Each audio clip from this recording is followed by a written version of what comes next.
జార్ఖండ్ కి చెందిన ఒక చిన్న గ్రామంలో ఒక సాధారణ కుటుంబం నివసించేది. మాధవ్ ఇంకా తన తండ్రి వసంత్. వసంత్ గారు గ్రామంలో ఎంతో ప్రసిద్ధి. ఎందుకంటే వారి కుటుంబం తరతరాలుగా దశావతారం అనే ఒక పురాతన నాటకాన్ని ప్రదర్శిస్తూ వచ్చారు.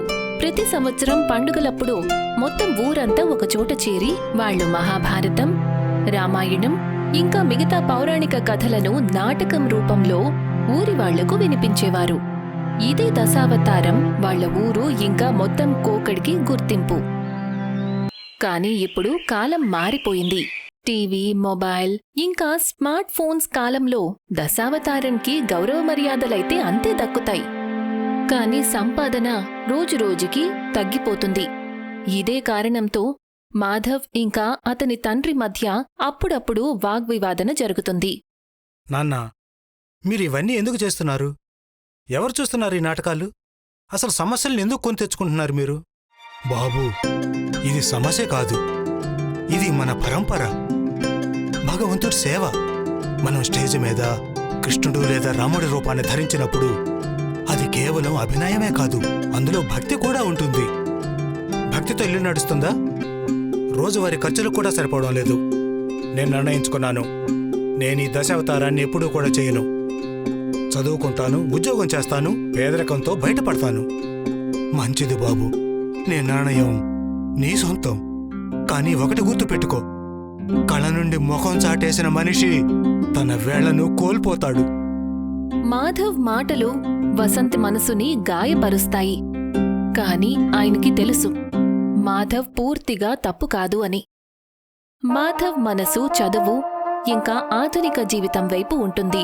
తనకనిపిస్తుంది కళ ఇంకా పరంపర కేవలం తనని, తన కుటుంబాన్ని పేదరికం సంకెళ్లలో బంధిస్తోంది అని.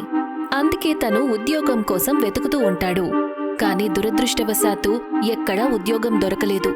ఆ బాధ తనని అనుక్షణం తినేస్తుంది. ఒకవేళ నాకు ఉద్యోగం గనక దొరకపోతే నేను నా తండ్రిని ఎలా చూసుకోగలను? ఎంత అలసిపోయారు మా నాన్నగారు. ఆయనకి విశ్రాంతి అవసరం. కాని నా తలరాతేమో ఇలా ఉంది, ఉద్యోగం దొరకడం లేదు.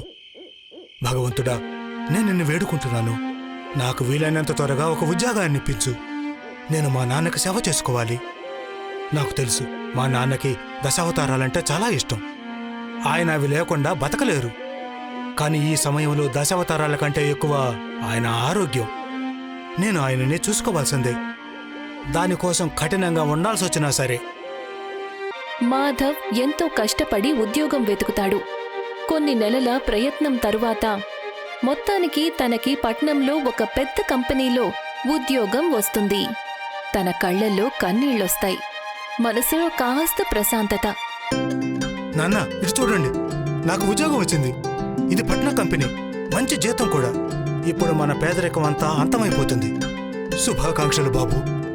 నువ్వేదైతే కోరుకున్నావో అది సాధించావు. అవును, కానీ నాన్న, ఇప్పుడు మనం పట్నానికి వెళ్ళాలి. మిమ్మల్ని ఎక్కడ ఒంటరిగా వదిలేసి నేను ఉద్యోగం చేయలేను. అక్కడ మనకి అద్దెకు ఇల్లు దొరుకుతుంది. మీరిక్కడ ఎలా ఉంటారు ఒక్కరు? నేనంతా చూసుకుంటాను. మీరు నాతో పాటు వచ్చేయండి. ఏంటి, నేను పట్నానికా? లేదు మాధవ్, లేదు. ఈ ఇల్లు, ఈ మందిరం, ఈ ఊరు, ఇదే నా జీవితం. పట్నానికి వచ్చి నేనేం చెయ్యాలి? ఊరి వాళ్ళుండరు, భగవంతుడి ఈ రూపం ఉండదు, ఈ కళ కూడా ఉండదు. ఇవన్నీ లేకుండా నేను ఎలా బతకగలను? దాని గురించి మీరేం కంగారు పడకండి నాన్న. నేను మీకు చెప్పాను కదా, నేను అంతా చూసుకుంటాను. మీరు నన్ను ఎందుకు అర్థం చేసుకోవడం లేదు? ఇప్పుడు మీకు దశావతారం అవసరం లేదు. మీరు మీ ఆరోగ్యం గురించి ఆలోచించుకోవాల్సిన అవసరం ఉంది. నాన్న, నాకు తెలుసు మీ కళ చాలా విలువైంది. కానీ నేను ఇప్పుడు కోరుకునేది మీరు విశ్రాంతి తీసుకోవడం. నాకు అవకాశం కనిపిస్తే నేను మిమ్మల్ని చూసుకుంటాను. పట్నానికి వెళ్లడం గురించి వసంత్ గారు దిగులు పడతారు. కాని ఆయనకి తన కొడుకు బాధ అర్థమవుతుంది. కొడుకు సంతోషం కోసం ఆయన పట్నానికి వెళ్లటానికి ఒప్పుకుంటారు.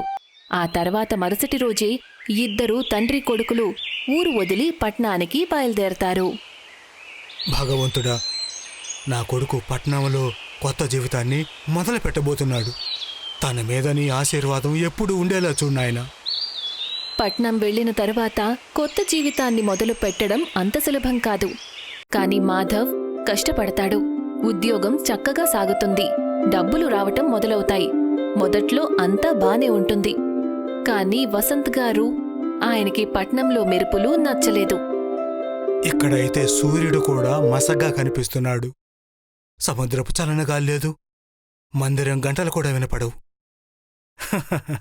నాన్న, మీరు అలవాటు చేసుకోండి. అందరూ ఇలాగే ఉంటున్నారిక్కడ. నెమ్మదిగా అలవాటైపోతుంది. లేదు బాబూ, ఈ 4 గోళ్లు నన్ను బంధించేస్తున్నాయి. ఇక్కడ కొంకళ్ళోలాగా ఏమీ లేవు. అయినా నేనిప్పుడేమీ చేయలేను కదా. నువ్వు ఆఫీసుకు వెళ్ళు. నీకు పనుంటుంది కదా బాబూ. వెళ్ళిరా నాయనా. మాధవ్ వాళ్ళ నాన్నకి పట్నం నచ్చడం లేదు. నెమ్మదిగా గదిలోనే ఉండిపోవటం మొదలు పెడతారు. ఆయన మొహంలో మెరుపు తగ్గిపోతుంది. మాధవ్ ఎన్నోసార్లు నచ్చచెప్తాడు, బయటికి తీసుకువెళ్లే ప్రయత్నం చేస్తాడు. కాని ఆయన దిగులుగానే ఉంటారు. ఆ తర్వాత దీపావళి వాతావరణం వస్తుంది. ఊర్లో దశావతారం మహోత్సవం జరుగుతుంది. వసంత్ కళ్లల్లో ఆశ మొదలవుతుంది. మాధవ్, దీపావళి రాబోతుంది. మనం ఊరికి వెళదామా? ఈ సాకుతో దశావతారం చూద్దామనుకుంటున్నాను. సరే నాన్నగారు, నేను ప్రయత్నం చేస్తాను సెలవు తీసుకోవడానికి. మాధవ్ మాట విని వాళ్ల నాన్న కళ్లల్లో మెరుపు కనిపిస్తుంది. కాని తలరాతను ఎవరు మార్చగలరు?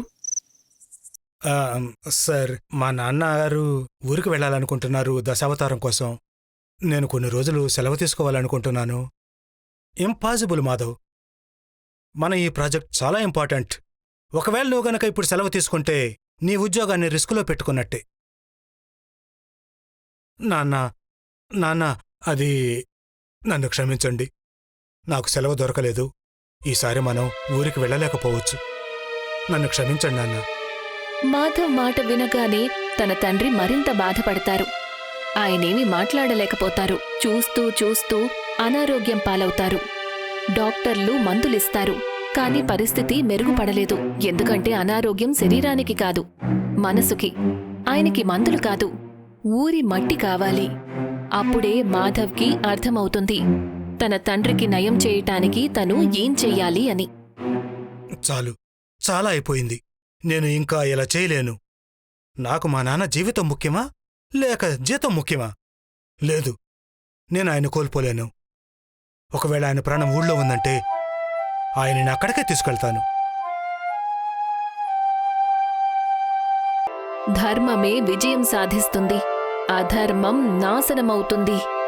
ఆ రోజు రాత్రి మాధవ్ తెలుసుకున్నాడు, ఉద్యోగం, పట్నం, డబ్బులు అన్నీ అవసరమే. కాని తన పరంపర, సంస్కృతి కూడా అంతే అవసరం.